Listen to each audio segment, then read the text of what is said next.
Those three tools worked. Europe found Norwegian gas, American LNG flooded European terminals, the IEA released 180 million barrels from reserves, prices spiked, then stabilized.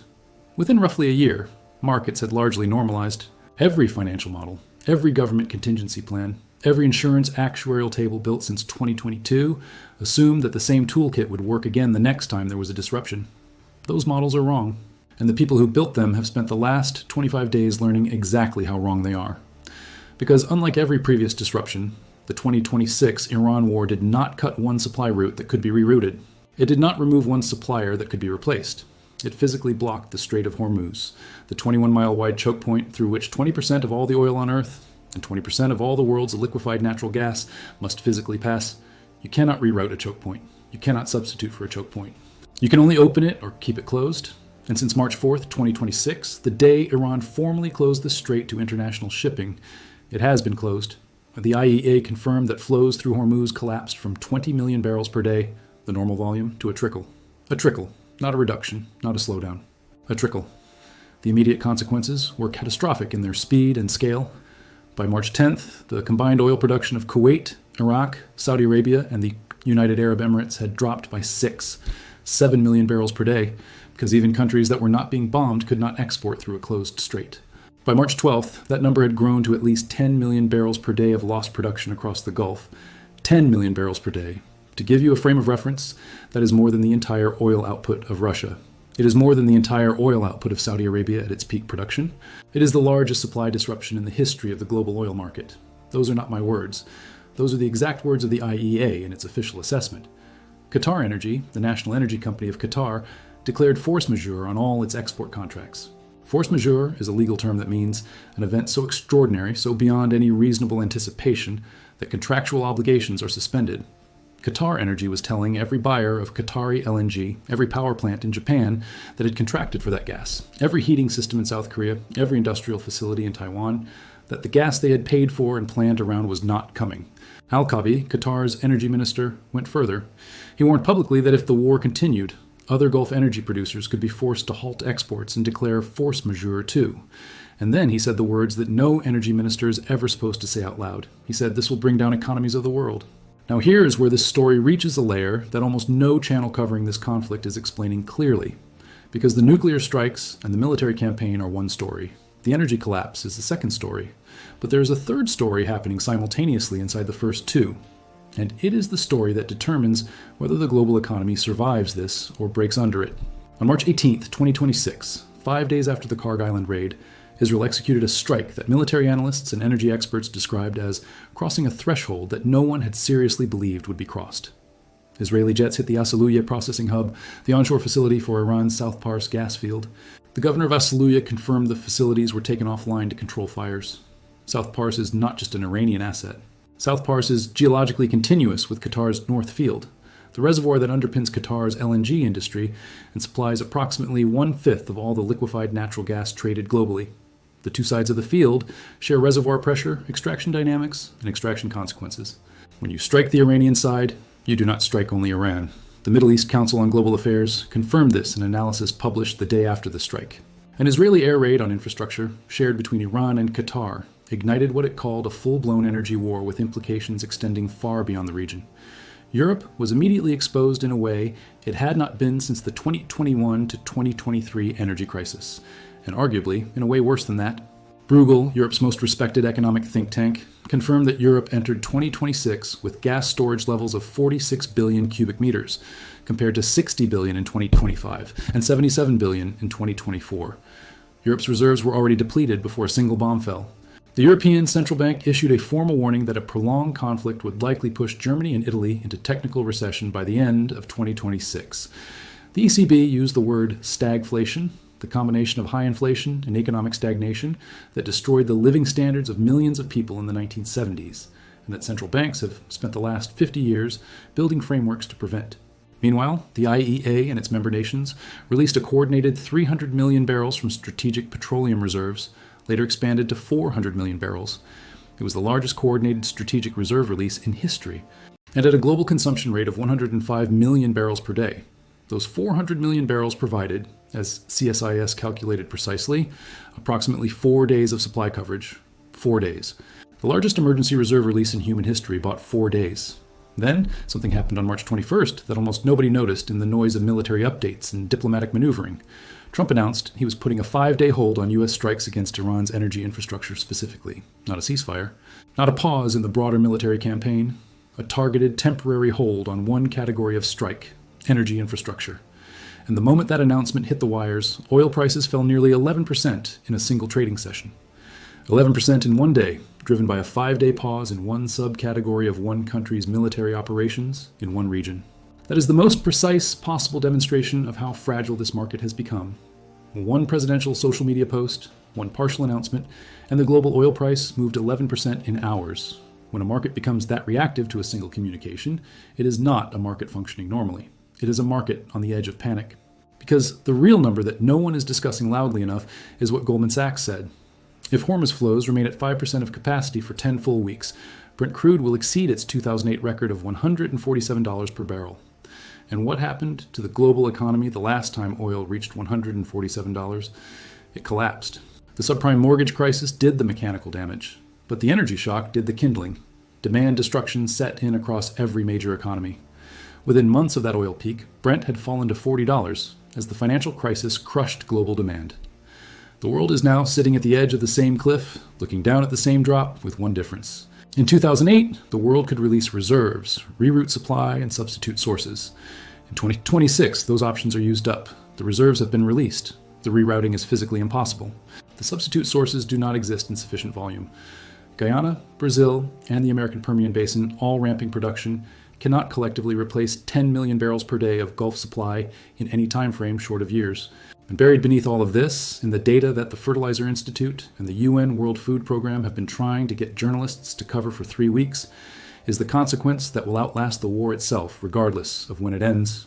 Fertilizer prices have surged 30% in 3 weeks, nearly half of global urea exports, and a significant portion of global sulfur exports, both essential inputs for agricultural fertilizer production, transit the Strait of Hormuz.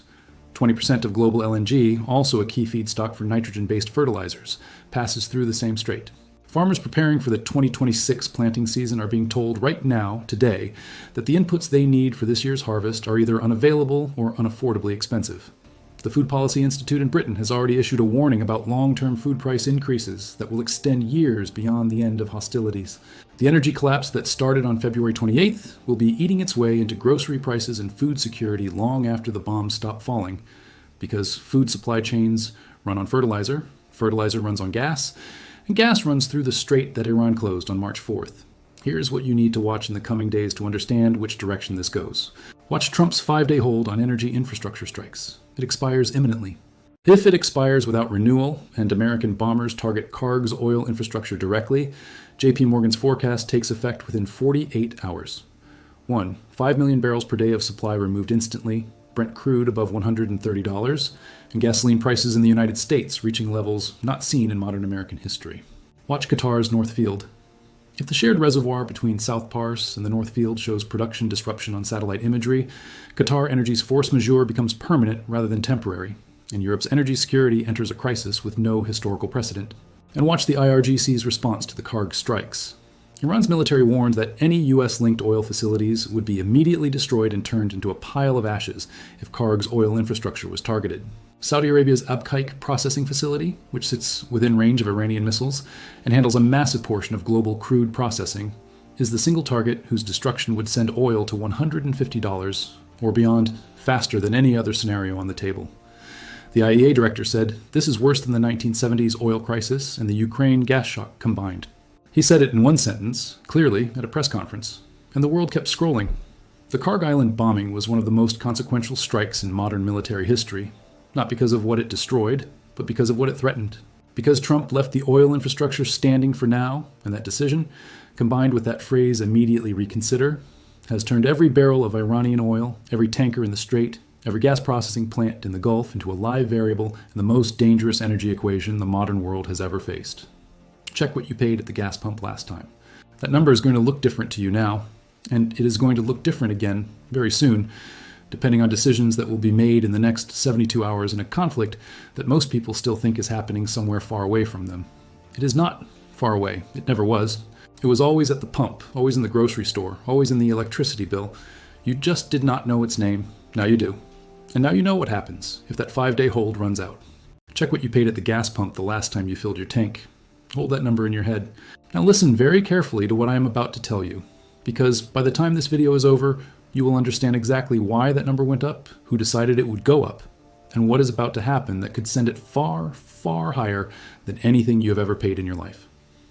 On March 13th, 2026, at a moment that most of the world was still processing as a military story, something happened that was not a military story at all. It was an energy story, a financial story, a food story, and it was a story about every single human being on this planet who heats a home, drives a car, buys bread, or uses electricity. Because on that night, B-2 stealth bombers that had flown from Missouri halfway around the world dropped ordnance on a small island in the Persian Gulf that most people have never heard of. And the moment those bombs landed, the International Energy Agency, the most authoritative energy body on Earth, issued a statement that used language it has never used before in its 51-year history. The IEA director called what was unfolding the greatest global energy and food security challenge in history. Not the greatest in recent memory, not the greatest since the 1970s oil crisis, the greatest in history. The island those bombers hit was called Karg, and if you have never heard of it, that is exactly the problem.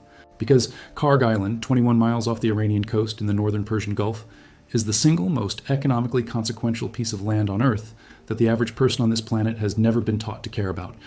Through its 7 loading jetties, through its pipeline connections running across the sea floor to Iran's largest oil fields, through its storage tanks that held tens of millions of barrels of crude, flowed 90% of everything Iran sold to the world. And Iran was selling approximately 9 million barrels per day before this war began, generating an estimated $53 billion annually, funding the government, funding the IRGC, funding the proxies, funding the entire architecture of a state that had spent decades building itself into the most heavily fortified military power in the Middle East.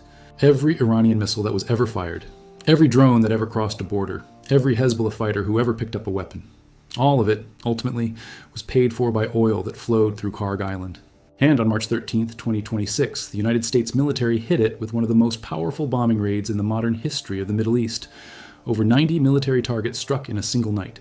The runway destroyed, the naval base demolished, the air defense systems shattered, the mine storage facilities obliterated. Trump announced the next morning that the operation had, in his words, totally obliterated every military target in Iran's crown jewel. And then he said something that every oil trader, every energy minister, every central banker on Earth immediately understood the weight of.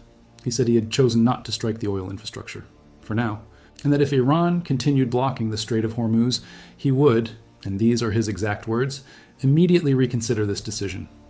That phrase, immediately reconsider this decision, moved global oil markets in real time. Brent crude surged to nearly $120 per barrel intraday on March 14th. JP Morgan's global commodity research team issued an emergency investment note warning that a full strike on Karg's oil infrastructure would instantly remove 5 million barrels per day from global supply. Rystad Energy, one of the most respected commodity research firms on Earth, issued a forecast that if this conflict continued for 4 months, Brent crude would reach $135 per barrel. Goldman Sachs went further. They calculated that if Hormuz flows remained at 5% of normal capacity for 10 weeks, daily Brent prices would likely exceed the all-time record of $147 set in July 28. That record, set before the global financial crisis collapsed the world economy, has stood for 18 years. Goldman Sachs is telling you it may not stand much longer. But here is what makes this story different from every energy shock you have ever heard about. And this is the part that Al Jazeera, the Financial Times, and the Center for Strategic and International Studies at Columbia University have all confirmed, but that almost nobody is connecting to the price you paid at the pump last week. This energy shock is structurally different from every previous one. Different from the 1973 Arab oil embargo, different from the 1979 Iranian Revolution, different from Russia's invasion of Ukraine in 2022. Different in a way that means the tools the world used to survive those previous crises will not work this time.